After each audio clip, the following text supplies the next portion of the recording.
Hi everyone, स्वागत है आप सबका फिर से एक नई वीडियो पर। आइए देखते हैं क्लास 10th में माध्यक से संबंधित एक महत्वपूर्ण क्वेश्चंस। किसी स्कूल की कक्षा 10 की 51 लड़कियों की ऊंचाइयों का एक सर्वेक्षण किया गया है और निम्नलिखित आंकड़े प्राप्त किए गए हैं। तो यहाँ पे आंकड़ा दिया गया है और इसका आपको माध्यक बताना है। तो माध्यक ऊंचाई ज्ञात कीजिए। तो वर्ग अंतराल दिया गया है, बारंबारता दिया गया है, संचयी बारंबारता हमको मालूम करना है। आइए हम लोग संचयी बारंबारता सबसे माध्यक निकालने के लिए अगर मैं वर्ग अंतराल दिया गया रहता है तो हमको सबसे पहले संचयी बारंबारता यानी क्यूमुलेटिव फ्रीक्वेंसी निकालने की जरूरत होती है। तो आइए देखते हैं क्यूमुलेटिव फ्रीक्वेंसी कैसे निकालेंगे। 4 है तो यहाँ पे हम 4 तो लिख देंगे सिंपली, लेकिन यहाँ पे क्या लिखेंगे तो 4 को 7 में जोड़ लेंगे, यानी कि हम क्या करेंगे 4 प्लस 7 करेंगे। तो 4 में 7 प्लस करेंगे तो हमारा कितना आ गया 11 आ गया। अब 11 में 18 प्लस करेंगे तो 11 प्लस 18 कर देंगे। तो 11 प्लस 18 करेंगे तो हमारा कितना आ जाएगा तो 8 1 9 29 आ जाएगा। फिर से हम 29 प्लस 11 कर लेंगे। तो ऐसे ही आपको करके संचयी बारंबारता को प्राप्त कर लेना है। तो 29 प्लस 11 करेंगे हमको कितना मिलेगा 9 1 10 2 1 3 4 40 मिल गया। 40 में 6 जोड़ लेंगे तो 40 प्लस 6 ऐसे 40 और 6 कितना हो जाएगा तो 46 हो जाएगा। फिर 46 में हम 5 जोड़ लेंगे तो 46 में हम 5 जोड़ेंगे तो कितना आ जाएगा हमारा 46 और 5 51 आ जाएगा। ये क्वेश्चन अक्सर एग्जाम में पूछा जाता है, बोर्ड के 10th के एग्जाम में ये पूछा ही जाता है। 51 आ गया। 51 लड़कियों का सर्वेक्षण किया गया था उनकी ऊंचाइयों को लेकर के। तो सबसे पहले हम देखेंगे ना यहाँ पे तो यन क्या मिल रहा है हमको। तो यन देखेंगे यहाँ पे तो यन हमको मिल गया 11 मिल गया। तो हम लिखेंगे यन इज इक्वल टू हमको मिला है 51 मिला हुआ है। तो यन 51 मिल गया। तो हमको क्या मालूम करना है तो यन बटा 2 मालूम करना है। तो यन बटा 2 मालूम करेंगे हम। तो यन 51 मिला हुआ है और 2 से भाग देंगे तो हमको कितना मिल जाएगा तो 2 दूनी 4 2 पच्चे 10 और 2 पच्चे 10 25.5 मिलेगा। अब ये देखेंगे ना 25.5 किस वर्ग अंतराल में आ रहा है। तो 25.5 ध्यान से देखिए 29 वर्ग मतलब यहाँ पे संचयी बारंबारता इसी में आ रहा है, ठीक है ना, इसी के आसपास आ रहा है, 29 के आसपास आ रहा है। तो अब इसको लिखेंगे हम क्या 25.5 लिख लीजिए 25.5 लिखेंगे दोस्तों। तो 25.5 वर्ग अंतराल 145 150 में स्थित है। यही तो है 25.5 यहीं पे स्थित है। तो अब इसके सामने वाला ये जो नंबर होगा ना, यानी कि अब देखेंगे तो इसका लोअर लिमिट कितना होगा तो हम यहीं पे लिख ले रहे हैं लोअर लिमिट। ध्यान से देखिएगा दोस्तों, इसको लोअर लिमिट बोला जाता है। जो पहला वाला टर्म होता है यानी कि इसके सामने यहाँ पे जाएंगे तो ये यल है लोअर लिमिट, तो इसको बोलेंगे 145। यहाँ पे सिंपली लिख लीजिए। फिर हमको क्या लिखना है तो हमको यफ लिखना है। तो ये आपका यफ है। इसके जस्ट सामने वाला जो खाना होता है, इसके सामने वाला जो बारंबारता वाला खाना होता है वही यफ होता है। तो यफ लिख लीजिए आप।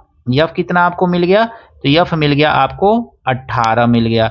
अब सी एफ देखेंगे किसको बोलेंगे हम। सी एफ भी तो क्यूमुलेटिव फ्रीक्वेंसी भी तो इसमें फाइंड करना रहता है।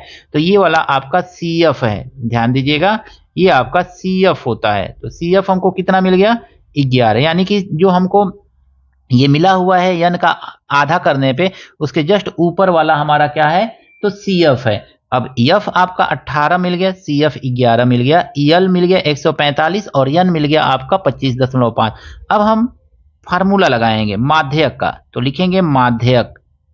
माध्यक बराबर होता क्या है तो माध्यक बराबर अगर में देखेंगे ना आप तो माध्यक बराबर आपका फार्मूला होता है L plus N by 2 minus C F by F, इतना होगा। अब मल्टीप्लाई क्या होता है तो मल्टीप्लाई यच होता है। अभी यच तो फाइंड करना है तो यच यहाँ पे फाइंड कर लीजिए। तो यच इज इक्वल टू होता क्या है तो जो वर्ग अंतराल ये आया था ना इसी का अंतर, यानी कि क्लास इंटरवल का अंतर जो होता है वही वर्ग यच होता है। 150 माइनस 145 कर लेंगे तो कितना आ गया हमारा 5 आ गया। तो यच भी हमको मिल गया। अब यहाँ पे बस आपको क्या करना है वैल्यू को पुटअप करके क्वेश्चन को सॉल्व कर लेना। हाँ याद रखिए ये फार्मूला आपको याद होना चाहिए। ये फार्मूला याद रहेगा तभी क्वेश्चन आपका लग पाएगा। तो हम देखेंगे अब माध्यक। तो माध्यक इज इक्वल टू क्या मिल गया आपको तो माध्यक इज इक्वल टू मिल जाएगा यहाँ पे यल कितना है तो यल है आपका 145। ध्यान से समझिएगा n/2 कितना आया था हमारा, तो n/2 आया था 25.5 आया था 25.5। अब माइनस CF कितना था दोस्तों, तो CF आया था हम लोगों का यहाँ पे देखिए 11 आया है, तो 11 ये दशमलव है। और बाई F का वैल्यू कितना है, तो F है 18। अब मल्टीप्लाई किससे मल्टीप्लाई करना है, तो H का वैल्यू 5 आया है, तो 5 से मल्टीप्लाई कर दीजिए, सिंपली यही तो करना है आपको। अब इसको सॉल्व कीजिए, तो 145 प्लस इसको माइनस करेंगे ना तो कितना आ जाएगा 14.5 और मल्टीप्लाई 5 कर लेंगे, अब आई 18 कर लेंगे।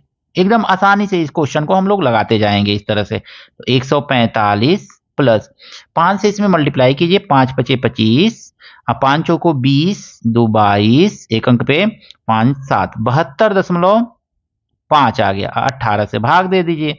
अब इसको सॉल्व करेंगे ना दोस्तों तो कितना आ जाएगा, तो 145 अब प्लस 72, 18 चौको 72, 18 चौको 72 दशमलव 5 में तो भाग जाएगा नहीं, तो जीरो बढ़ा करके 18 के 18, 18 दूनी 36, 18 तिया 54, 2 बार में जाएगा लेकिन हम इसको 3 बार लिख लेंगे, ठीक है। ऐसे सिंपली इसको हमने 3 बार लिख लिया।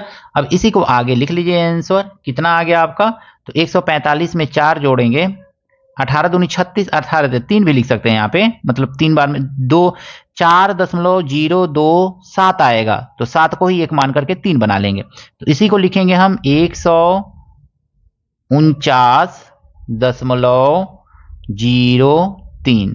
तो इस तरह से 149.03 जो है ये आपका माध्यक है, यही आपका आंसर होगा। तो आई होप ये माध्यक का क्वेश्चन आपको अच्छी तरह से दोस्तों समझ में आया है।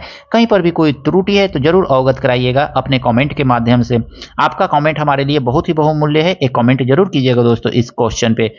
अगर मैं वीडियो पसंद आया है दोस्तों के साथ शेयर कीजिएगा, लाइक कीजिएगा। चैनल पर दोस्तों नए हैं तो चैनल को भी आपसे हाथ जोड़ करके निवेदन है सब्सक्राइब जरूर कीजिएगा, आपके सब्सक्राइब की मुझे बहुत जरूरत है। मिलते हैं नेक्स्ट वीडियो में दोस्तों नए प्रश्नों के साथ। Thank you, best of luck.